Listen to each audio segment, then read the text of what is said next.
먹방 프로의 스타죠. 백종원 선생 얘기를 끌어들여 보도록 하겠습니다. 강 박사님, 김종인 위원장이 백종원 씨 얘기를 했습니다.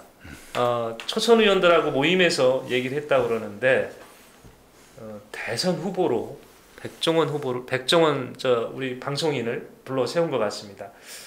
갑자기 이분을 왜 소환했겠어요? 어떤 이유가 있을까요? 모르죠. 자꾸 그런 걸 물어보세요. 물어서 했을까요? 그냥 초선 의원들이 대선 후보 누구 주자 생각하세요? 뭐 이러니까 그냥 어디 프로 보니까 백종원이 자주 나와 여기저기. 그러니까 백종원 그랬네. 이게 선문답 있잖아요. 선문답. 네. 선문답도 수준이 있다는 거 아니에요. 네. 정말 우리가 불가에서 말하는 대승고덕. 네. 정말 그 수양 그 선의 깊이가 다르고 예. 그 수양의 정도가 다르신 분이 던지는 문답의 그 선문답의 수준하고 네. 뭐 미안한 얘기지만 이렇게 얼마 안 되신 그런 분들이 던지는 선문답이 말이 비슷해도 네. 그 깊이가 다르다는 거 아니에요. 그게 무슨 차이인지 아세요? 그분들 자체가 예. 그 깊이가 다를 수도 있고 예. 들으면서 해석해 주는 사람들이 그렇게 다르게 해석해 주는 수도 있어요. 그럴 수도 있겠네. 그러니까 김종인 위원장께서 정말 여러 가지 심모 원려 하셔가지고 툭 던지는 걸 수도 있고 그냥 툭 던졌는데 저 양반이 한 얘기니까 뭔가 깊은 생각과 먼 내다봄이 있었을 거야라고 이렇게 해석해 주는 게 있을 것 같아. 근데 이제 지금 뭐 우리 좌우 선생 있잖아요. 좌우가 누구예요? 좌우? 그래서 우리 주호영 선생의 그 본명 아닙니까? 예. 이 주호영 원내대표하고 김태형 원내대표가 사찰에서 만났는데 선문답을 했어요. 근데 그거보다도 이 발언이 사찰이 아닌 데서 내린 이 김종인 위원장의 발언이 더 파장이 커요 지금. 그냥 굳이 해석을 하면은 양면이 다 있는 것 같아요. 양면이. 그 사람으로서의 백종원을 얘기한 걸 수도 있고, 아니면 현재의 국민이 바라는 정치인의 유형으로서 백종원형 정치인의 필요성을 얘기한 걸 수도 있죠. 백종형 모델 그런. 그러니까 이런 거죠. 그러니까 전자의 경우도 뭐 가능성이 제로라는 거는 뭐 우주에 없는 거니까. 뭐 세상 일 어떻게 알아요? 뭐 현재는 0.00001%라도 뭐 백종원 선생이 뭐 대선 후보가 안 된다고 뭐 내 손에 장을 지치겠다는 얘기할 수 없고, 자 그냥 그 정도 하고 더 중요한 거는. 그러면 예를 들어서 김종인 위원장이 그동안 쭉 해오신 말이나 이런 태도를 연결시켜서 보면 보수 얘기하지 말자고 그랬잖아요. 보수하지 말자는 얘기는 안 했어요. 보수란 말은 하지 말자고 그랬어요. 왜냐하면 현재 우리가 보수라는 단어가 국민들한테 주는 이미지가 워낙 부정적이기 때문에 보수의 가치가 뭔지에 대해서 우리가 내부적으로 치열한 논쟁을 거치고 뭔가 합의가 되고 그게 겉으로 드러났을 때 국민들이 그거를 긍정적으로 받아들이기 전까지는 우리가 보수란 말은 꺼내지 말자. 그냥 그런 뜻으로 저는 일하는데, 마찬가지로 보수에서 내세울 정치인, 대선 후보는 어떤 사람이라야 되느냐라고 했을 때 40대 경제통 얘기를 했었고 또 이분 얘기를 했었어요. 전혀 다른 얘기하지만 전혀 다르진 않다고 봐요. 일단은 전체적으로 나이가 좀 낮아졌으면 좋겠다. 왜냐하면 연세가 많다는 게 여러 가지 관록과 경험에 긍정적인 면도 있지만 잘못하면 꼰대 이미지가 있고 젊은 사람과 소통에 문제가 있는 걸로 젊은 사람들한테 약간 거부감이 있을 수 있으니 나이가 좀 적었으면 좋겠다라는 하나의 현실에 대한 반영. 경제가 굉장히 어렵고 더군다나 현 여건이 경제에 대해서 어찌됐건 이렇게 유능해 보이지 않기 때문에 원래 경제는 보수가 유능하다는 전통적인 개념을 다시 한번 확장하는 의미에서 경제를 잘 아는 경제통이면 좋겠다라는 거고, 백종원은 뭐냐? 제가 볼 때 제 생각엔 그래요. 이분은 하여간에 거창한 가치나 이념을 얘기하지 않아. 양반 정말 뭐 온갖 프로에 다 나오잖아. 별 프로 다 나오잖아. 난 거기서 이 양반이 뭐 민주주의니 자유니 공정이니 진보적 가치니 이런 얘기 했다는 얘기 못 들어봤어. 공식적인 자리에서 볼턴 얘기도 안 한 것 같아. 트럼프 욕도 안 한 것 같아. 그렇다고 무슨 뭐 조국 장관 만세도 안 했어. 대신 양반 하는 얘기는 어렵고 힘든 자영업자들이 왜 어려운지에 대해서 분석해주고 내가 보기엔 그 사장님이 이렇게 바꾸시면 사장님이 형편이 좀 나아질 것 같아요. 한번 해보세요. 그리고 이건 잘하신 것 같으니 이건 좀 더 해보세요. 해서 어려운 사람한테 실질적인 도움을 주고 있어요. 그 사람한테 가갖고 내가 당신에게 공정한 나라, 정의로운 나라, 평등한 나라를 만들다는 얘기는 안 해. 네. 대신에 물론 그게 모든 국민 한 사람 한 사람을 지금 다 해주진 않지만 적어도 그 방송의 대상이 된 그 사람들에 대해서는 당신이 이게 문제인 것 같아 보여니 이걸 고치면 더 나아지겠다는 현실적으로 대안과 개선을 만들어주고 있잖아요. 네. 예. 그리고 백종원 씨는 사실은 그 우리가 이 유명해진 이유도 이 양반 저기 연세대에 나왔어요. 예. 뭐 그거 가지고 우리가 학벌가 이건 아닌데 그것 때문에 사실 이 양반이 유명해진 것도 있어 사실은. 근데 이 양반이 말이 어렵지가 않아. 네. 네. 그냥 그 방송에 어떻게 보면 딱 맞는 얘기야. 그 어른들도 이해할 수 있지만 중학생도 이해할 수 있을 것 같아.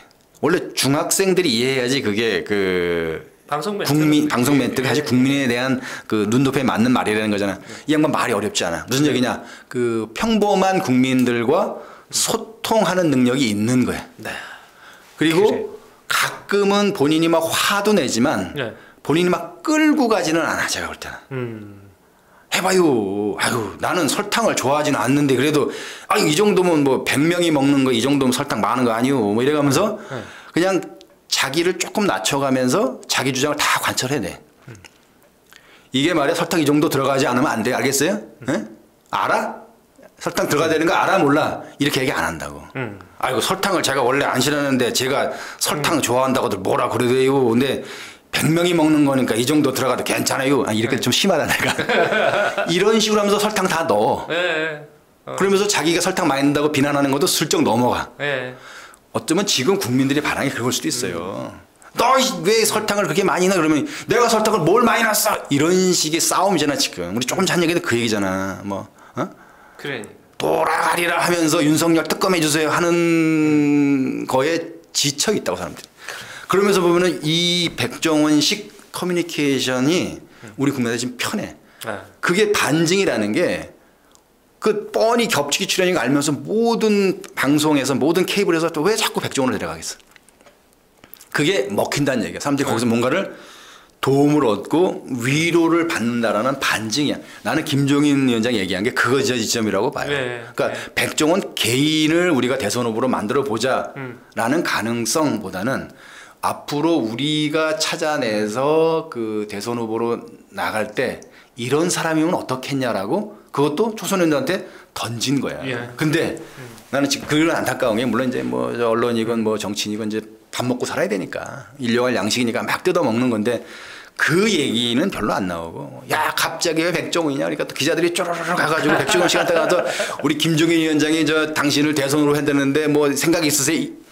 당연히 그 양반이 난 생각 없이요 하지. 그걸 나도 하기.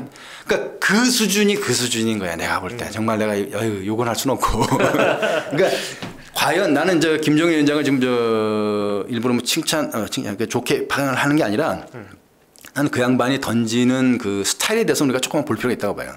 기본소득에 대한 것도 그렇고 이런 것도 그렇고 하자가 아니잖아. 던진 거야. 지금 우리 사회의 어젠다를 던진 거예요. 이거를 어떻게 쓰면 좋겠는지 하면 그러면 사실은 진지한 토론이 있어야 되잖아. 거기에 날선 비난과 자기 입맛에 맞는 재단이 아니고 이뤄져야지. 그러니까 어찌됐건 저는 어제도 무슨 토론회가 있다고 그러는데 기본소득에 대해서 과거에 제가 말씀드렸던 과거에는 뭐 기본소득을 찬성하냐 반대하느냐의 정치적 전선을 만들어서 정치적 이익을 얻어가려는 수준에서 기본소득이 논의됐다고 하면 어찌됐건 여야를 넘나들면서 이제 기본소득에 대해서 이런저런 논의가 나오는 것 자체는 굉장히 좋고 그런 논의가 몇 년 가다 보면 현재는 보이지 않던 또 다른 길이 나올 거다 이거고 우리 정치가 가야 될 길이 그런 거다 이거야. 아까 조금 전에 제가 말씀드린 것처럼 대통령은 3차 추경을 얘기하는데 대통령이 무슨 생각인지 모르지만 3차 추경을 얘기하면 그거 관련된 논의들은 어찌됐건 여당 안에서도 이루어지지 않아. 야당은 당연히 안 받다 하더라도. 그리고 엉뚱하게 무슨 누구 무슨 저 뭐 사면시키는 얘기 뭐 누구 뭐 정치적 복권시키는 얘기 이런 정치 게임만 하니까 우리가 게임으로 날이 뜨고 해가 지는 그런 나라가 돼버렸어요. 진지한 논의와 고민은 없고 고민하지 않는 삶은 살 가치가 없다는 게 벌써 2500년 전에 나온 얘기예요. 너무 고민들을 안 해. 알겠습니다. 김종인 우리 위원장이 백종원 방송인을 불러들인 이유 충분히 저는 납득이 됐습니다. 강 박사님 설명으로. 근데 이 부분은 좀 하나 짚고 가야 되지 않을까 해요. 대선 이미 주자로 나서겠다고 이제 공포한 분들이 있습니다. 유승민 전 의원, 또 원희룡 제주지사, 특히 원희룡 제주지사 같은 경우는 기본소득 얘기하는 과정에서 보수라는 거를 전제로 깔아가지고 어떻게 보면 김종인 위원장하고 이렇게 대척점 수기도 했었는데 이분들 입장에서는 많이 서운할 것 같아요. 왜냐하면 백종원하고는 이미지가 좀 다르잖아요. 그러니까 지금 편안한 사람, 국민들이 이렇게 따를 수 있는 사람을 대선 주자로 찾아보자 이런 얘기인데 두 분들은 그럼 이걸 우리하고 완전히 멀어지나? 그럼 본인들이 바꿔야 되나요? 왜 싸움 시키려고 그래 자꾸. 싸우고 그러니까 그것도 그렇게 생각해 보실 게 아니라니까. 제가 다시 정리를 하면 뭐 편하고 이게 아니고 이제 정치는 그 추상적인 가치나 이념 논쟁에 매몰돼서 내가 더 선명한 어떤 가치와 이념을 가진 정치인이다라고 하는 그런 추상적인 그 약간 비현실적인 얘기만 갖고 그 고담 준론하듯이 하지 말고 현실적으로 국민 하나하나에 특히 어렵게 사는 좀 더 밑에 있는 국민들 하나하나의 삶이 나아지도록 도움 주는 게 앞으로의 정치다. 그리고 내가 많이 배우고 똑똑하다고 그래가지고 나 잘난 척하는 얘기만 쭉 하지 말고 국민들이 이해할 수 있는 선에서 그들이 받아들일 수 있는 얘기를 가지고 정치라는 게 맞다. 근데 사실 이게 새로운 얘기한 게 아니고 원래 정치가 그렇게 해야 된다고 얘기를 했어. 여기서는 그 얘기하고 실제 현장 가서는 딴 얘기 하니까 문제였던 거지. 그리고 왜 백종원하고 유승민 원희룡하고 싸움이 아니냐? 백종원을 그 사람을 쓰고 유승민 원희룡이 아니란 얘기 한 게 아니잖아요. 예. 알겠습니다. 유승민 원희룡이나 그 나머지 사람들도 현재 본인이 보기에 김종인 위원장이 볼 때 본인이 볼 때 국민들한테 현재 어필할 수 있거나 국민들이 원하는 유형의 정치인은 이런 사람이니까 이걸 참고해서 본인들도 바꿔볼 수 있어서 잘 바꿔줘서 국민들이 그렇게 인정을 하면은 왜 안 되겠어요. 근데 그걸 예를 들어서 그러면 백종원류라고 해서 그런 형태를 딱 고정시키는 순간 그건 또 하나의 쟁점이 된다니까. 알겠습니다. 자, 우리 김종인 위원장이 이 백종원 외식 사업가를 갑자기 소환한 이유, 그 배경, 그리고 네, 우리 강 박사님한테 설명을 했는데 제가 마무리하려고 하는 발언에 대해서도 좀 이렇게 지금 설명하고 좀 안 맞더라고요. 아니. 네, 백종원 씨 소환 얘기를 좀 한번 같이 나눠봤습니다.